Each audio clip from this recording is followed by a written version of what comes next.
Alright, here it is. 95 Toyota Celica with a second generation 3S GTE turbo install with a Spirco front mount intercooler and Nitrous Express intercooler nitrous kit. You can see the intercooler express nitrous kit on the outside of the intercooler. That's how that operates. Nitrous never enters the motor. You take a look at the parking lights. Realize the parking lights are actually molded into the bumper. Why that was done was because any of the front bumpers they made for this body kit always left spaces. Looks a lot better this way. Also inside there, I'm not sure you can see in the video, to the right of the amber bulb is a strobe bulb. We do have a 4 strobe Whelen 90 watt kit on this vehicle. Was used for show purposes only. Side of the vehicle, we added the side markers, clear side markers, which are not hooked up. It'd be very easy to hook them up. Instead, I ran the marker lights into this section here, into the JDM headlights, which is a nice feature. Once I turn that on, you'll realize that. Other things to know about the front is we have Spirco hood pins here. They are actual functional hood pins. The hood latch has been removed. This is the GT4 hood, which is imported from Japan, and that comes with a vent kit on it, and that is composite aluminum, very light hood, very comparable to carbon fiber. With the wheels, on these we have Axis Evo 2s. They are an 18-inch wheel, I believe 9-inch wide. Stock brakes and rotors with painted calipers just to spice it up a little bit. Along the side we have our side skirts, which are actually molded to the body. If you look around here, there is no seam, molded right through the door jamb as well. Door jamb's obviously very clean. Vehicle was kept very clean. Speaker grill was painted on this side here, and simulation carbon fiber dash has been added for looks. All the windows and lock buttons work just fine. I can show you that in the video if I remember. Let's see. Rear bumper, I did not mold the rear bumper as you see here. Reason for that was the fear of ever getting rear-ended. A lot of my friends molded that, and when they got hit in the rear end, it took out this whole panel with it. But it does have a clean, nice seam there. Gas tank, obviously, and that does still operate properly. The release hatches on the bottom side by your left leg. Vehicle was tinted. I did have it all tinted. I took it off at some point in time. Now just the rear 3 are tinted. They are down to, I believe, 5 or 10%. Along the back of the vehicle, this is the Urabuni rear Shogun bumper with a Focus full-through exhaust, which will give you some of that sound. Hopefully it comes through the video pretty well. I always liked it because it wasn't sounding like those echoey Hondas. It actually has a little bit of throat to it. Stock taillights on this vehicle, and coming along this side, I just washed the car. That's why you see water spots all over it. I'll get you inside there. Racing seats are Corbeau racing seats. They have the 3 or 4 point harnesses, which are very comfortable, much more comfortable than a 5 point harness. Glove box actually got replaced last year or the year before. The original, I used to have a PlayStation in this vehicle, and the original was cut away for that reason, but PlayStation 2 is kind of outdated and I removed it. Fire extinguisher on the A-pillar. If you have any passengers, be sure to tell them to watch their head or have it removed. That was there for show purposes. And let's get this baby started.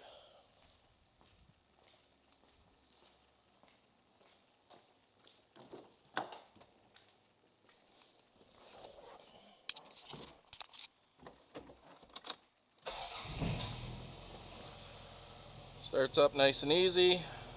As you can see on the gauges, got good fuel pressure. Fuel pressure is going to be right here, running at approximately 32 pounds of fuel pressure. This one here is your parameter or exhaust temp, which is good up till at least probably 1400 degrees or 14,000 before you have to worry about anything there. Over here we have our oil pressure. Actually, I'll turn the lights on, make that a little bit easier. I did replace all the backlights on these with LED. I thought they'd give it a better look. Oil pressure here, as I give it gas, you'll see oil pressure is good. To the right of that, we have a water pressure gauge. Apparently the thermocouple on that might be needing changed or something along that line. It is showing spiked. However, no worries. As you look inside the stock gauge, you can see it's running at operating normal temperature. I don't think you'll ever have an issue with overheating on this vehicle unless something's very, very wrong, because it does have the extra large Koyo radiator in it. Far gauge is going to be air-fuel mixture, which will always read stoic or lean until the vehicle is running at operating speeds. You can see it slowly rising as I give it gas. As you're driving it, you'll see that it is in the green where it's supposed to be.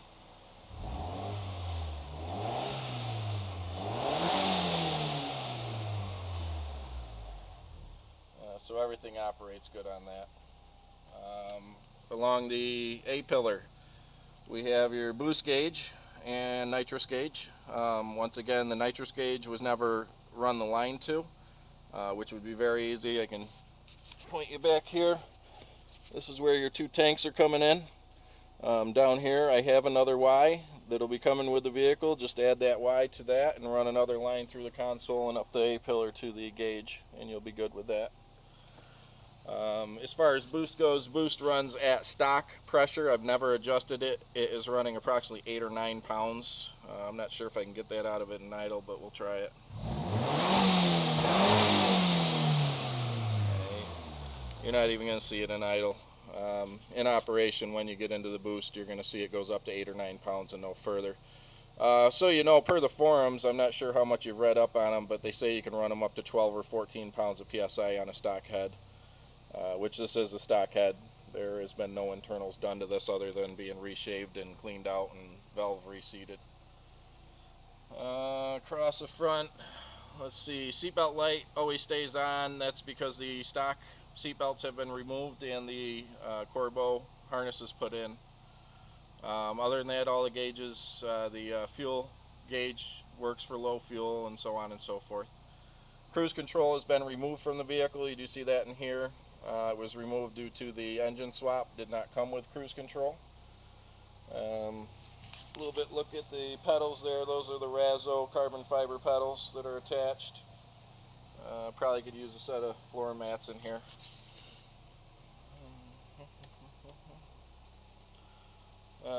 Carbon fiber shift boot and Razzo shift knob. Ashtray still here. Got a couple of features here in the center. This one here that's lit is actually for the edge-lit plexi underneath the amps back here. You can see the bottom one real well. The top one you could see from the upper end, and especially if it wasn't so light in here. This switch here is actually going to be for your strobe lights.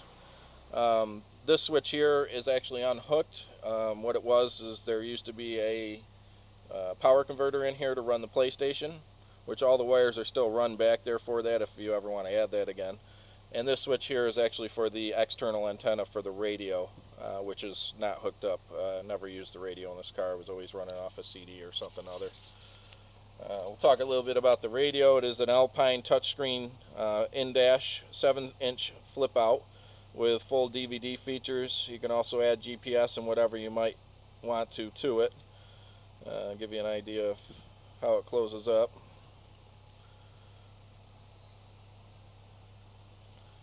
A very nice unit. When these were new, I think we paid $2,400 for this entire thing.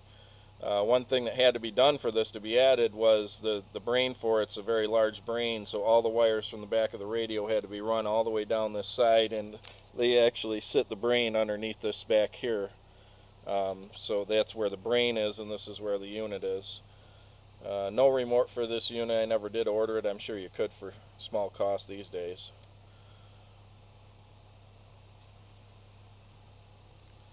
It has auto dimming features, which it is on right now. You can make it much brighter if you'd like. Currently it's running off of MP3 style disc.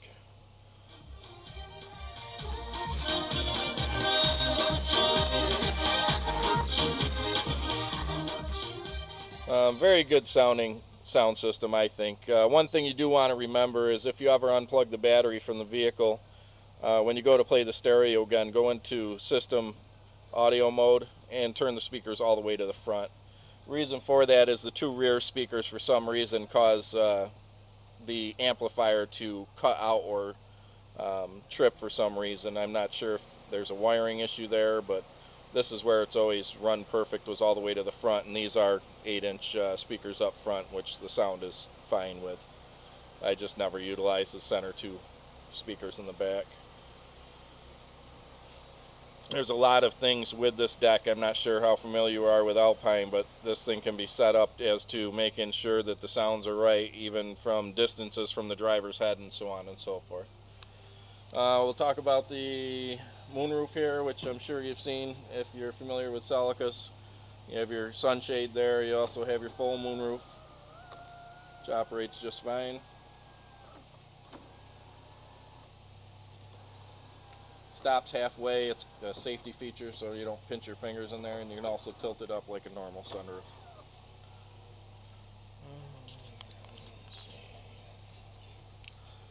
I think that's about it. Let's talk about the key fob here. Hopefully I get this in the camera. I don't have a viewing screen on this camera. It's a GoPro type thing. This is going to be your UNGO alarm system. This is a multi-feature alarm system, which I will get the owner's manual to come with this in case you want to wire something else. But basically you have 2 3-button features, alright?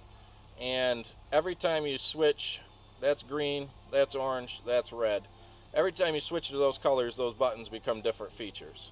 So if I switch to green and I push this button once, I just turned on the underglow to the vehicle. So that was a pretty neat feature, being able to turn that on and off from the remote. That will also shut off if you get out of the car and arm the alarm. It'll shut off automatically. You can always turn it back on. The underglow is also a full LED, which it'll run for days like that without even touching the battery. The seats are reclinable. They are fitted seats from Corbeau. They're supposed to be formatted for waist in between 29 and 34 inches for comfortable. I've had much bigger people in them, and they've been fine with them as well. You see some painted features in here, that just some accents that were done over time. And we'll get out of the driver's seat and take a look behind the seats.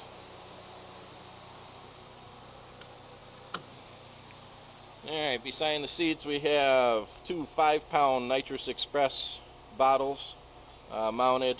You can see the form in the fiberglass where they were set. There's the edge-lit plexi once again. Center back there on the wall is a fuse distribution block reading your voltage for the vehicle. It also has 4 heavy-duty fuses in it, which I think 3 out of the 4 are actually used. This amp on the bottom is not even hooked up. It's not even used. The whole reason why I put that there was to fill in space. And if you take it off, underneath it is your access to your fuel pump if ever needed. This amp on the top here is what runs the system. And if you ever wanted to add the other one, I tell you, it's never been used. It's probably in perfect shape. That's about it for this section here. We'll take you to the trunk next.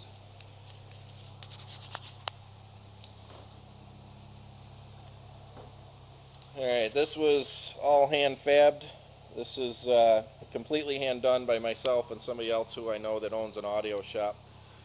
We have a 1 farad capacitor right here. It's actually a Mobile Authority. We painted it blue to match the vehicle's accents. Eclipse 12-inch speakers. These speakers actually sit in a separate box. This is kind of an outer shell. And if you pull back this, like so, you can actually lift it right out of there. Sometimes it takes a little bit of finagling, but that is how that operates. And you just slide this back into place, which is very easy to do.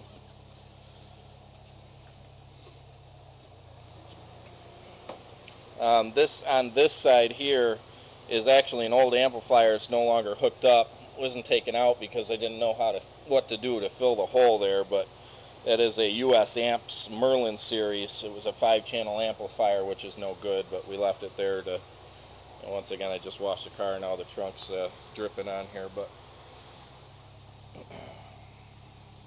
can see a good shot of the glow here. We're in a lighted area, so it's a little tough to see. I'm sure you saw it on the other pictures out in the darkness, but pretty bright. Here's a shot of the front end while it's in park.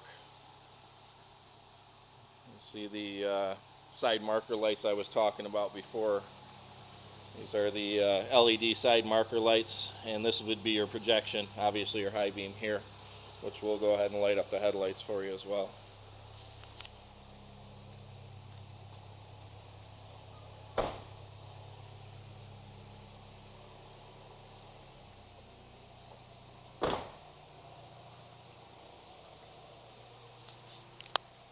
You can see in front of me HID headlights, gotta love them.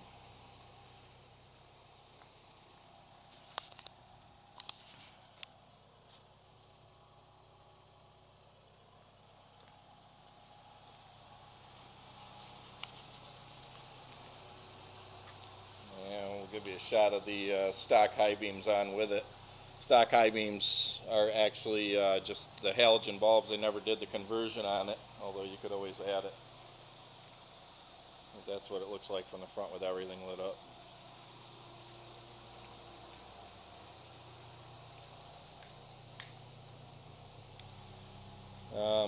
You can hear the motor, I'm sure. Everything's purring nice as normal. We'll open that up in a minute, show you the inside of that. Just trying to make sure I didn't miss anything else for you out here. Oh, let's turn on the strobe lights for you.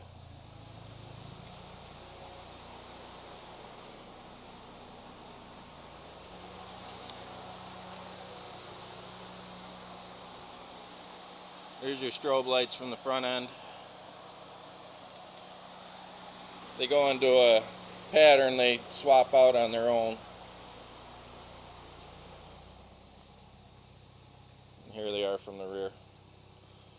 And the reverse lights work as well. They're both in that same area. So we did have them wired for both. Let's see. That's pretty much it. Turn the headlights off here and give you a peek inside the hood. Just gotta set this down here.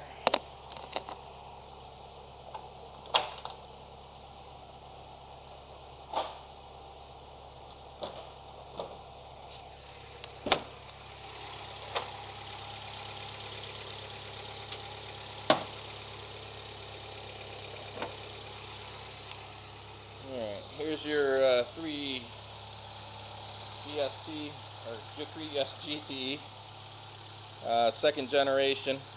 When I bought this, I imported it from Japan with what they estimated 30 to 35,000 miles on them. We did pull it completely down to the block, had it sent to a local engine shop. They did resurface it and do some valve seating on it, determined compression was good on it, and returned it.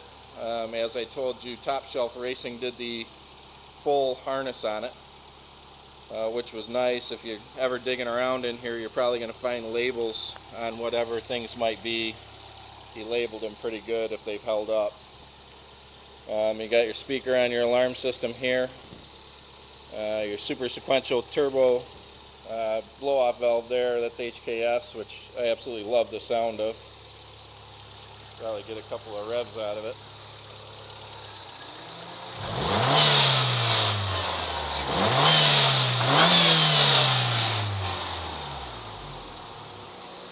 Everything's running good on that. You can hear the cooling fans are working well. This is obviously a lot louder when you're actually driving and you're building real pressure in the turbo. You saw it when I revved it in the car. I only get 2 pounds at idle.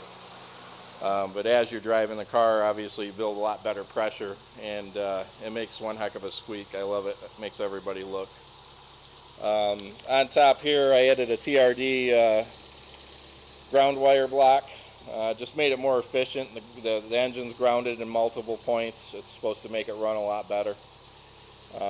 Colored silicone tubes, things of that sort. Other than that, there wasn't a whole lot done to the internals. Actually, there was nothing to the internals, but the clutch was replaced with the street modified clutch, and obviously you see the intercooler front mount turbo piping kit. That was actually a pain in the butt. I'm not sure how long you've been on the forums, but it's not easy to find those. This here has got some water stain on it, but yeah, it's hot too. But be advised, I just use stuff called Never Dull on that, and as you can see, that shine certain directions I get it. You can shine that just like chrome. It'll be shine that way when you get it. That's just from getting it at the car wash and then the hard water sitting on it. It's actually very easy to remove. I'm not sure of anything else in here I really need to tell you about. We'll put this hood back down.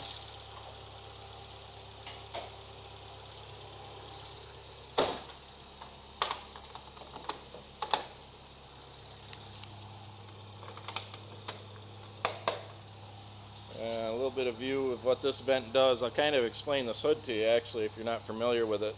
This is a full active hood. Everything on this hood had a purpose, which was awesome about it because it makes it for a very good, efficient motor. This is designed to obviously release heat from the turbo, which is right there if you can't see it through the vents. So when you're sitting at idle, it actually releases heat from the motor from the hottest spot, being the exhaust manifold in the turbo area. As you're driving down the road, this is designed to take air in. Air comes in here, it hits the firewall, and it starts to do what would kind of look like a hurricane type effect. The air twirls around. As that does that, air travels over these vents and creates a vacuum, therefore sucking the hot air out of the engine. It's got to be one of the very few times, even in all the car shows I've been to, actually seeing a full functioning hood like that without having any mechanisms, operating mechanisms on it. It's another view of the car, and try to think of anything I might have missed for you.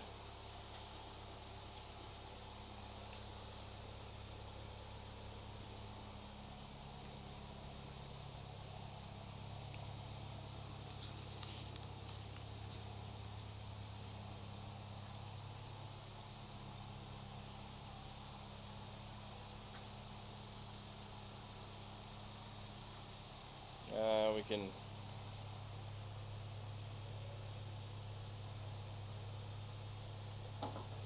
show you, that's the radio antenna there if you ever want to hook that back up to the radio. That's the switch that I was telling you about, puts that up and down. Reason why I did that is because Celica's, anytime the radio was on, that was up, and I always thought it was kind of an ugly add-on. So I put a switch in so I could keep that down. The windshield wipers, not that you really care about this, these are those Teflon blades. They were quite expensive, but they work great. Oh, one thing I do need to add is if and when you get this, the hose for the windshield washer fluid is under the hood right here. You'll be able to see it. When I had this hood done, I never put it back across to the squirters, which are still there. You just got to run some silicone hose from that hose end to those squirters, and you'll be all set. The rear one was never removed, so that one works just fine.